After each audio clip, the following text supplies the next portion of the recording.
We are the only company that develops and manufactures silicon anode as well as silicon anode batteries. By having such high energy density, we can double flight time, we can double range, and in addition, because of extreme fast charge, we can turn around those aircraft very quickly and make a business case that makes commercial sense or gives tactical advantage to certain applications. Our first flight with Amprius in 2018, which is the blue line, we were blown away. We entered up into the stratosphere and we never dropped down below the stratosphere. We stayed there persistently for 24 days.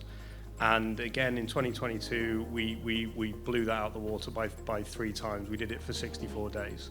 So we focused together with Amprius to use this highly efficient machine also for the silicon deposition in their anode. This is our cell, has also much higher energy than graphite, so it can sustain much longer distances in the cruise phase of the flight, but it can take off and land safely.